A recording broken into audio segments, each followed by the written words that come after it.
Practice is in now. I asked you about Gavin the first time. What have you seen from him in that interim, and how's he kind of coming along this time around? He's developing. Like most young quarterbacks, it's usually a couple steps forward and then a step back, and then a couple steps forward and a step back. So, he's learning.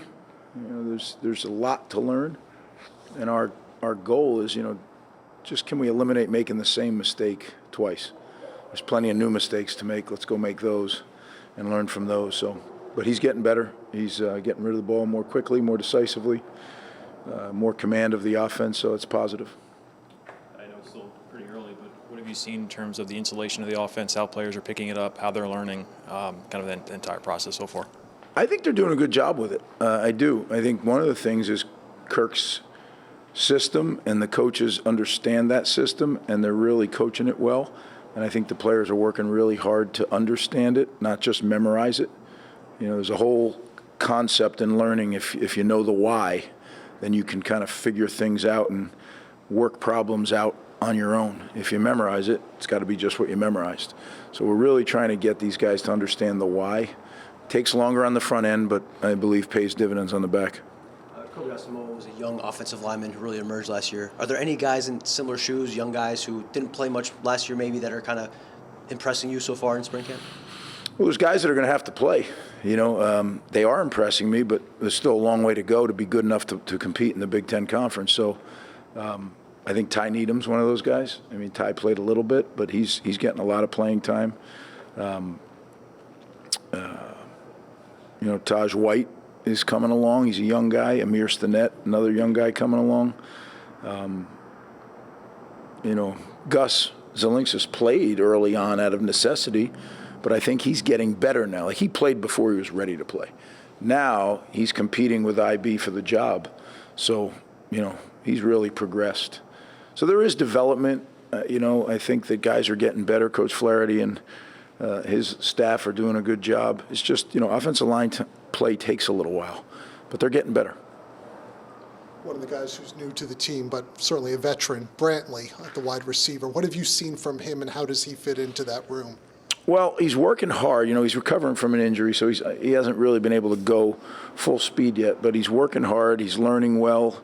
I think it'll be training camp before we really know, what he's capable of. And there's going to be a competition in training camp at the receiver spot with a lot of guys, fighting it out for reps. Outside of the expected guys and the guys you mentioned to Brian's question, is there anybody that really surprised you or caught your eye that you care to mention for the spring? It's always a tough one, right? Because you leave somebody out that, I think some of the guys that you saw coming on at the end of last year are continuing that. I think Troy Rainey's continuing to play like a Big Ten defensive lineman. Zaire Angoy's starting to show signs. They're big men, really big men, but that's the Big Ten, right? And we need those guys to come in and give us plays. We know the veteran guys that have played. We know what they can do. We're going to need some of these guys to give us, 15, 20 plays a game. And when you spread it out up there, how we like to play a lot of guys up front. When you spread it out, guys are fresh, guys are prepared, right? Because they know they're getting in the game. So that's always our goal, to have a great 8 to 10 man rotation working on the front. With the season that Tyreen Powell had, how do you want to see him kind of build on that, kind of take the next step forward? I think physically he's done that. You look at him physically, he's a bigger man. If he can do that every year, he's going to be a gigantic. He's 6'5". He's up to almost 240 now. I think just him maturing, I look at his freshman picture, he's a baby face, and now he looks like a man. So I think that, along with the understanding of the defense, Coach Heatherman working with him again for a second time now, hearing it a second time. I always said to you guys, that second loop, that second time you're going through the cycle, things make a lot more sense. And what I see is he's really reacting very quickly. And he looks very comfortable just kind of playing his position. And he's good in the pass game and the run game. So I think, with some of the depth that we've been able to create at the linebacker position, that could be a real strength.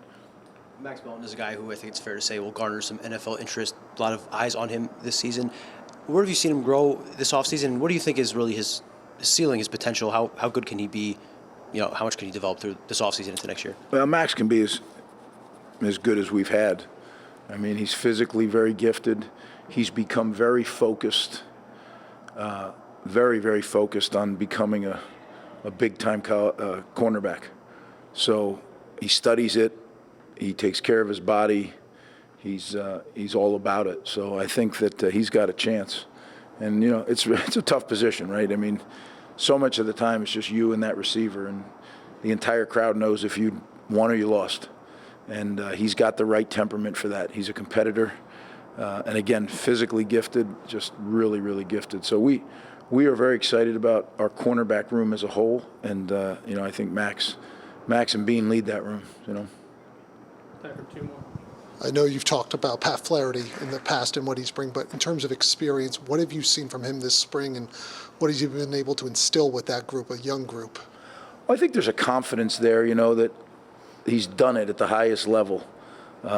He's done it with all pros, yet he's done it with college kids over his career. So I think our guys understand how fortunate they are, and I think they really listen, eyes wide open, ears wide open, and are trying to soak in as much as they can. It's no secret that's the position where we really must make the strides, to get the running game going, which will open up the passing game and all the things that we want to do on offense. So it starts up front. We're making progress. It's going to be a race against time. Being a former linebacker last year, I'm sure I was a little nervous for you with the depth on this team. What about this year? Well, I like our linebacker depth, as we talked about a little bit. With Mo Toure, you have Reem, you have Dion, and then you have a bunch of young, good players too that are behind them.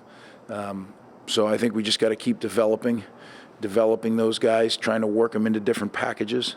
But to have what I call three starters for the two spots, that's good, right? So we can rotate guys and keep them fresh. Last year, those guys played darn near every snap until Dion couldn't anymore, right? So it does wear on you.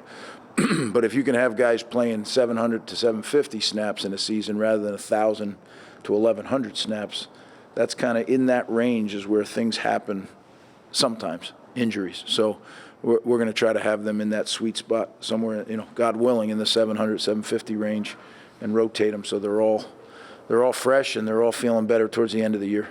Last question, Chris. I know Reggie Sutton was facing a long road back. Is there any chance you think at any point this season he could be in the mix? Man, I hope so. I mean, Reggie is one of my favorites, and you're not supposed to play favorites, but he's been through so much, and he's been unrelenting in his attitude and his belief in our program. He's been a leader throughout, which isn't easy. When you haven't played in 2 years, yet you're a leader, right? I mean, and if you guys think back, Michigan week, so it's week 4 of the 2021 season, he goes down on the practice field. At that time, he was our best lineman, right? So he's done some things as of late that get you excited, like, oh my goodness, he might actually be able to do this. And yes, I'd love to have him back for our team, but as much as he's been through, I just hope he gets to play for his sake, because he has sacrificed so much. I can't even tell you, like, the hours he has spent rehabbing his injury. I don't know how many people would do it, to be frank with you. He has just made up his mind that this is what he's going to do. So he's in my prayers all the time that this can happen. And it certainly would help our line if he can come back even close to what he was. He immediately helps us. So it could be really good for everybody. So